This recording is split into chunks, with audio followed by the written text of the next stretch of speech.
Hey everyone, my name's Hunter, and I'm going to tell you how to play the Munchkin Collectible Card Game. This game is coming out in February 2018, and it's a little ways away, but we wanted to give you an idea of what the gameplay is like. To do that, I'm going to use this Ranger versus Warrior starter set. This is a mock-up. This is not the final components. None of these components are actually final, but it'll give you an idea of how to play the game, the basics of a couple of turns, and tell you how it's a little bit different from regular Munchkin, but still gives you kind of that Munchkin experience. So let's take a look at the game. So here's a standard setup for the starter set. So right here we've got the Centaur Warrior versus the Halfling Ranger. I'm going to be the Centaur Warrior, and the hero is kind of what you build your deck around. So I've got a hero card here who has a life total and an ability and a name. My opponent has the same. The goal of the game is to take your opponent's life total to 0. We both have 20 health. They're trying to take it to 0. You build a deck out of 40 cards, and the cards can contain hero cards based on your hero. Like in my case, I have the Centaur Warrior. I can use their cards, or neutral cards, which are kind of general cards that can go in any deck. Everyone has a Runaway Token, a level counter. Of course, being Munchkin, everyone starts at level 1. And it comes with a die that used to determine who goes first. But for the purposes of the demo, we're going to say I go first. So my opponent comes in here, and first player gets 1 gold.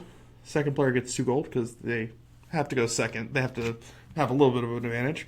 So everyone draws 6 cards.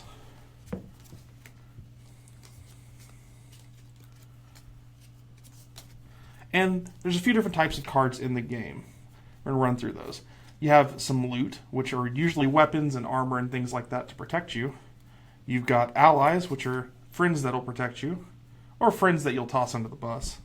Mischief cards, which are kind of like spells and abilities that are one-time use usually and do big effects. You've got locations, which are usually in play and help all the players out or do something to all the players. And you've got monsters.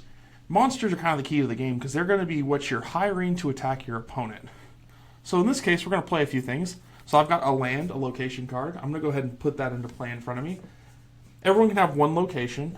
And in this case, my land gives me, during each player's reckoning step, all heroes gain a gold.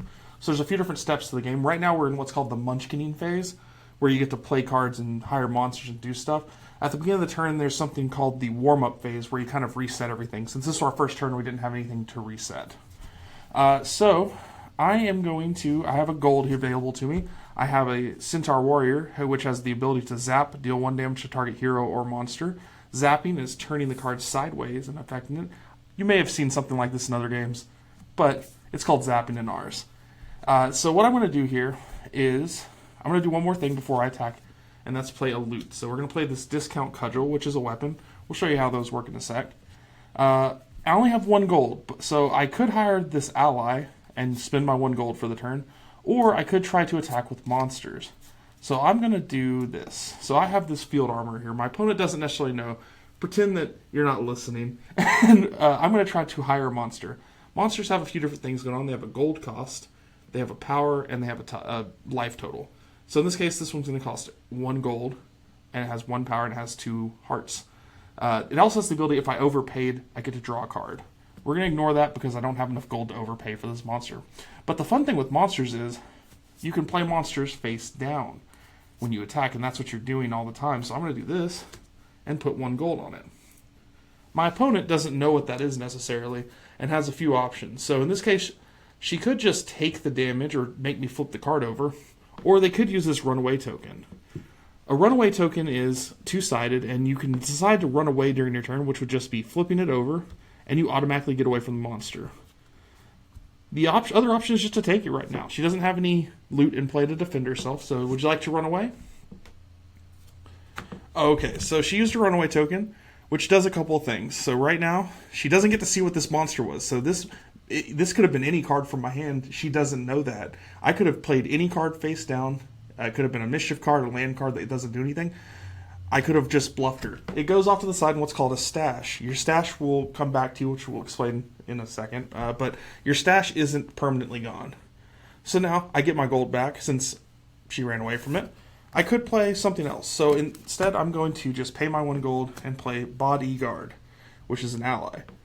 It has an effect when this is squished. Squished means killed, essentially. If he takes 2 damage, he has 2 hearts. His allies will have a cost and a life total.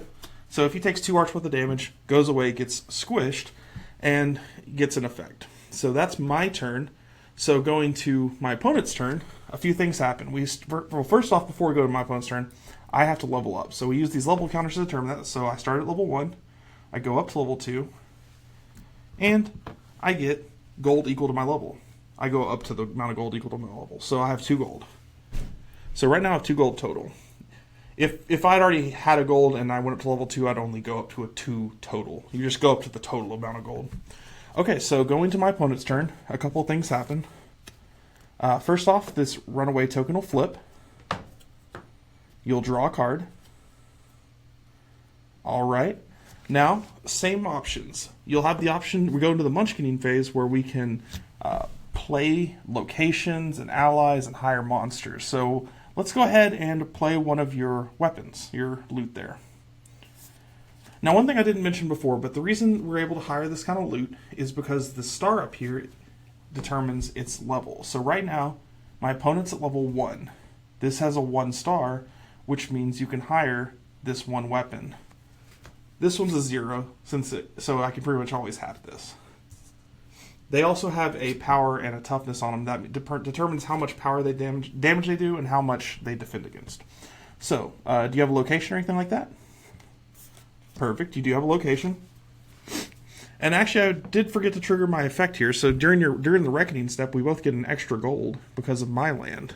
So we both get 3 gold, which is kind of cool. Mine's going to make us a little bit rich. So you'll be able to hire more during your turn. Okay, so now it's your turn to, do you want to attack? You want to put some allies in play, or what do you want to do? Let's try an attack. Okay. Oh, okay. Okay, so she's sending a monster, or she's sending something at me, and she's committed 2 gold to it. So I have a couple options.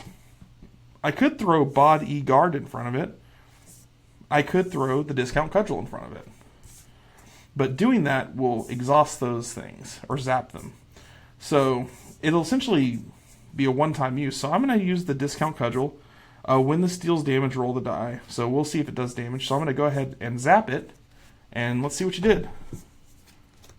Oh, it's the Gazebo. Okay, so the effect of the Gazebo, if you... obviously, fans of Munchkin will recognize the Gazebo, but if the defender has a location in play, this gains... Oh, no. It gains 1 power. And I do have a location in play, so that's 3 power. So, my 1 damage does hit you. We use these same tokens for damage tokens. But I have to roll a die. 1 to 2.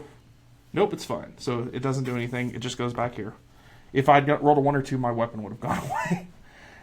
But since I have no defense on this weapon, I take 2 plus the extra 1. So my poor Centaur Warrior takes 3 damage. Alright, and then you've spent that gold. So that goes away. This goes into your stash. It does keep the damage on it in case I am able to do damage to it later. And that'll be it for that. So now we go into the next one. So we can keep sending monsters at me. Oh god, you're going to continue doing that. Let's see. I'm going to go ahead and run away from that. So I use my runaway.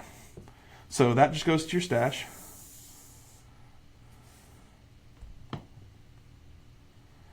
And you get the gold back.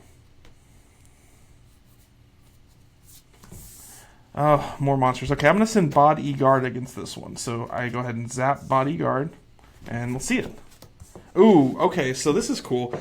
My opponent's actually tricked me here with the Mischief. So Mischief cards are normally, again, you can play them out of your hand.